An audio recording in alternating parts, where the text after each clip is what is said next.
Hey guys, DominantDuels here, and today I'm going to be doing a pretty long discussion video talking about 8 different floodgates. Now I know that these aren't all the different floodgates that the game of Yu-Gi-Oh has. However, these are probably some of the most commonly used floodgates out there, and the ones that have probably had the most competitive impact. So I'm going to be talking about pretty much what the best floodgate is right now, which I think we all have an answer to, but I'm pretty much going to be analyzing it against different decks in terms of effectiveness, meaning if you use it against that deck, if you're facing that deck, how effective it'll be, and how effective it is if you're using it in that deck, like how playable it is in that deck. So first, I'm going to be talking about Dimensional Fissure. So Dimensional Fissure is a spell card that says any monster sent to the graveyard is banished instead. This card has been around for a long time and has seen some play depending on what deck has been popular at the time. This card is probably good against decks that manipulate the graveyard. For example, I don't know, Shaddolls. If they can't activate their effects when they're sent to the graveyard, that's a real negative part of the game for them. If they can't, use their effects, they can't go off, they're going to pretty much lose unless they MST it. So we're going to be talking about how effective Dimensional Fissure is against some 5 decks. Now, these are not, just some 5 decks that I've just randomly picked. Of course, these all look like commonly used decks in the meta, which is, of course, one of the most commonly used decks, and what we're going to be talking about.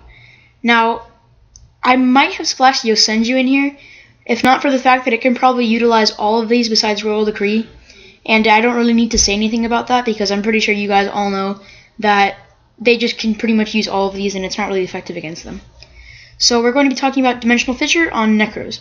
Dimensional Fissure does not really hurt Necros that much because of the fact that with their Searcher cards, Sonic and Clauseless, it does not say send this card to the graveyard like cards like Effect Veiler do, which conflicts with Dimensional Fissure. They actually say discard this card, so even if it's banished, you still get your search, which does not really conflict with the deck too much. The only part that I could see hurting the deck is when those monsters are destroyed so you can't cycle them back, but that's pretty much it. So against your dolls, this card is devastating. If your dragon is sent to the graveyard, if your dragon is destroyed, you can't pop that Dimensional Fissure because it's not sent to the graveyard.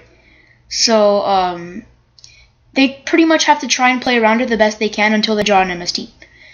And then against the Tellarknights, usually the standard Deneb, Alter, Deneb, Alter, Deneb, Alter, loop type thing that they do every turn is stopped because of the fact that Deneb will be sent to the graveyard, and then you can't alter it back because Alter, of course, fetches so much from the graveyard.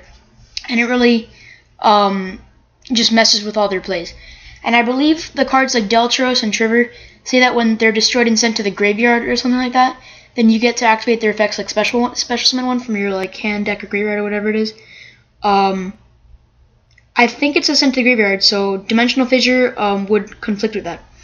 So in Clifforts, I wouldn't say it affects it too much, which is also one of the reasons that Clifforts run a bunch of floodgates. For example, Lose One Turn, Skill Drain, Vanities.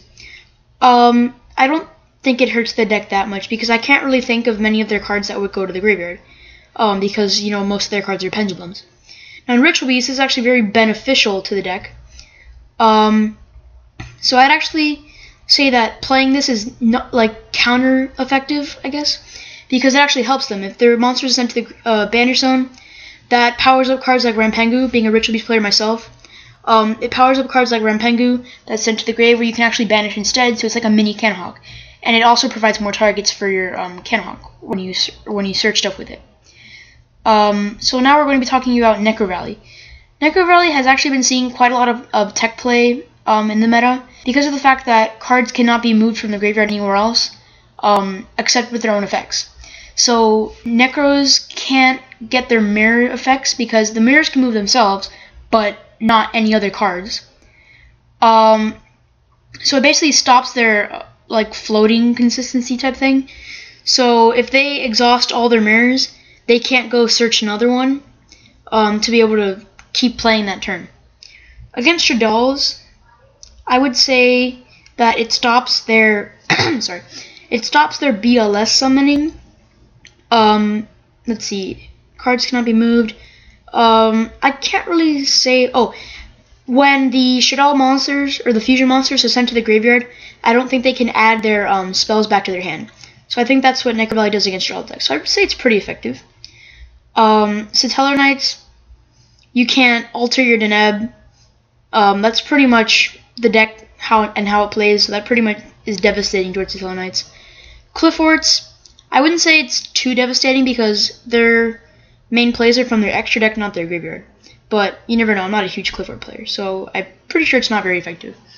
Retrobuse, I'm gonna say one thing, and that is that at my regional, I was playing Yosenju or against Yosenju. They used Necrovalley, and I couldn't do anything because I had already gotten my search. I searched for an ambush with the Cannahawk, and now I can't special them from the graveyard with the ambush because they're in the graveyard and I can't move them. And I think Necrovalley is actually very, very devastating against Retrobuse. And this was after I had already summoned the Cannahawk, so I didn't know to go into Nepelio so that wouldn't happen to me. Alright, now let's talk about Lose One Turn. Lose One Turn just came out in Cross Souls. It spiked from like $20 to like $45 or something because people realized how good of an actual card it was. If you don't know what it does, basically it's like a skill drain on steroids because of the fact that if a monster is special summoned, its effect is negated. So Cliffords still get like normal effects, which I guess that would put them at 1800 instead of 2400 on skill drain. But another part of this is that if it's special summon in attack position, it's changed to defense position. So your opponent cannot go YOLO against you, Lose One Turn, and even if their effects are negated, just like bring out a bunch of Necros monsters and OTK you. They're actually switched to defense, so they can attack basically. And that's really, really, harmful to a lot of decks that try and just OTK like crazy. For example, Battery Man. So against Necros, again, they can't, try and go YOLO. No Trish, no Brionic if you special summon it, no pretty much anything. You still can get Ginlock though. Against your dolls, no Winda, no Construct. Pretty effective against your dolls as well. So Satellar Knights, no Deneb when it's special summoned. None of your rank 4s. Against Clifforts, it's not very effective because the only thing it would happen is when you special summon by Pendulum Summoning or by Disc, which of course they can play around very, very easily. Retrobuse, this card is just devastating. I hate playing against Lose One Turn. I can't go for an Apelio. I can't try and OTK with an Apelio. I can't search with my Cannahawk. I can't do anything. The only thing I can do is try and normal Apelio use the effect to banish something. However, their pendulum monsters, or some of them at least that they try and summon, are 2400 attack, which a 2300 Apelio cannot get over. So I just hate this card with a passion. Next card is Macrocosmos. It's pretty much like a Dimensional Fissure, except it's for all cards, not just monsters. And then there's that little thing at the end where you can summon something, but no one really runs it anyway. So against Necros, this card isn't too effective. Their spell or their ritual spell cards, Mirror, Kaleido Mirror, and Cycle, do get banished, so they can't research. But that's pretty much the only thing that happens. Again, their searchers say discard, not sent to the graveyard, so they can still get their searches and they can still go YOLO. Against your dolls, it's just as devastating as Dimensional Fissure was. You don't get your effects. You can't search anything when your Shadolls are sent or your fusions are sent to the graveyard. Pretty devastating if you ask me. Against the Satellar Knights, no Deneb's back, no XE monster effects. Pretty devastating if you ask me. Clifforts, again, most of their plays come from their extra deck, so I don't really think it's that effective. And then Retrobuse, of course, is actually very helpful to the deck because it makes Rampengu plays on steroids. Next would be Mistake. Mistake basically says that you cannot add cards from your deck to your hand except by drawing them. So you can still use cards like Upstart, but you can't search with cards like Brionic or Causeless. I do want to point out that this card is actually very good in Yang Zings because the only card that searches there is Pot of Duality if they run it, but I think they can play around that very easily because they also have cards like Yangzing Path, which lets them draw 2 cards, which is still playable under Mistake. Against Necros, it's very, very devastating. You can't Rhoda, you can't Bionic, you can't Clausulus, you can't Mirror, you can't do anything except summon a Trish and hope to God they can't get over it. So very, very bad against the deck, or good against the deck, I would say. Bad for the Necros player. Against Shaddolls, the only thing that really happens with Shaddolls is that you can't use the Hedgehog. I think that's one that searches. I think pretty much that's it, but I may be forgetting something because I don't play Shaddolls very frequently. So I don't think it's that effective against Shaddolls. Against the Tellarknights, no Deneb. Do I need to say anything else? Against Clifforts, no Scout. I think that's it.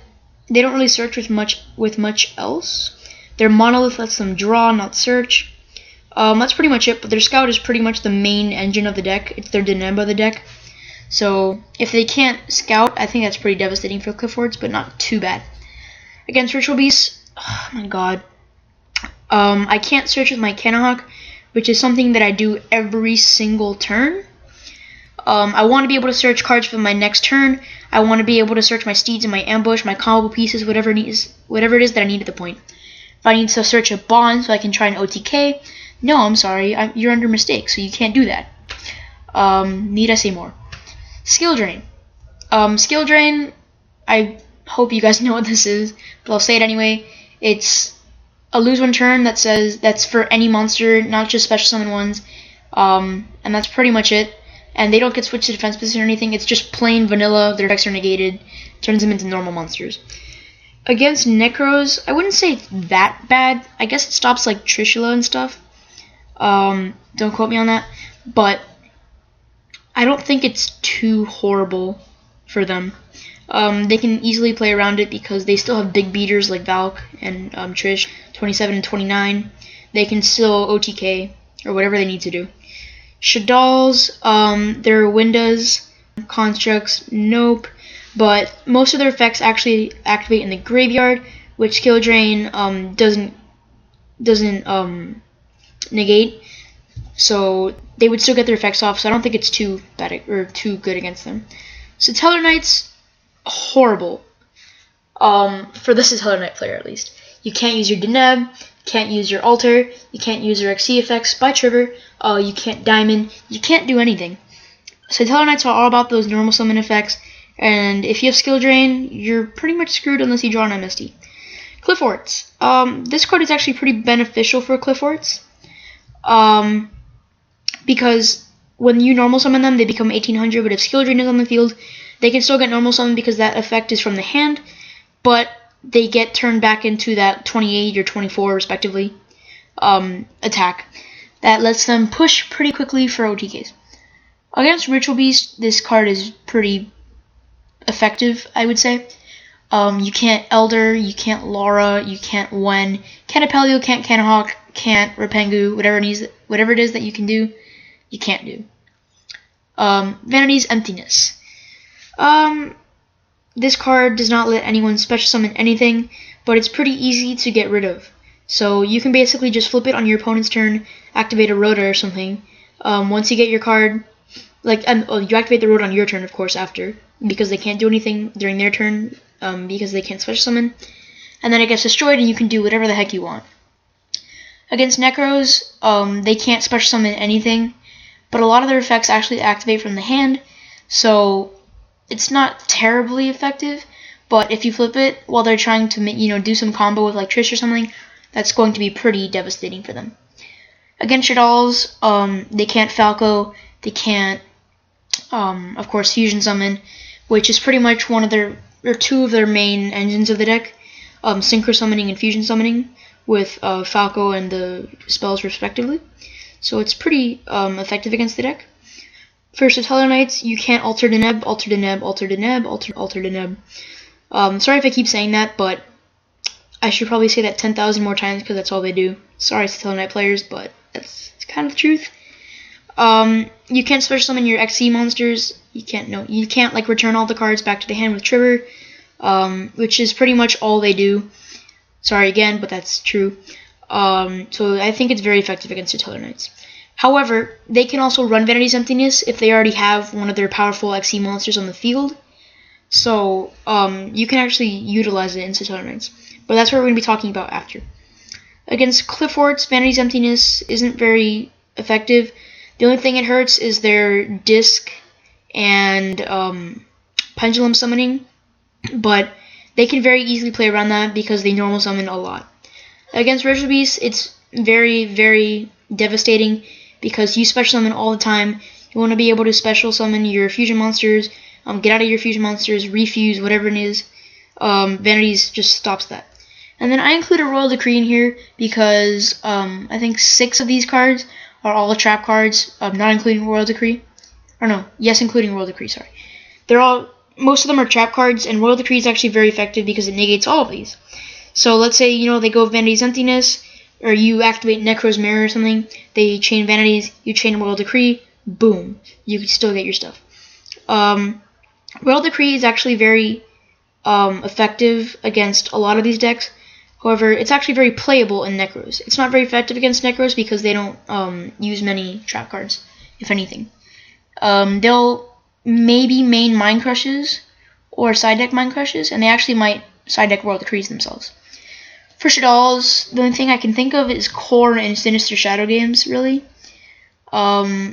Which, I guess they pretty much core once per game, from my experiences. I've actually not seen Sinister Shadow games that often. So I think it's okay in effectiveness. So Tutelar Knights, they're pretty much screwed unless they draw an MST. No Alpha, no Fiendish Chain, no whatever it is really, because half their deck is trap cards. You can't really do anything after that. If they try and Vanity's you, Royal Decree, nope. It pretty much stops the entire deck. Clifforts. Royal Decree is actually pretty effective against Clifforts. I know, right? Something that actually is effective against them, and they can't utilize themselves.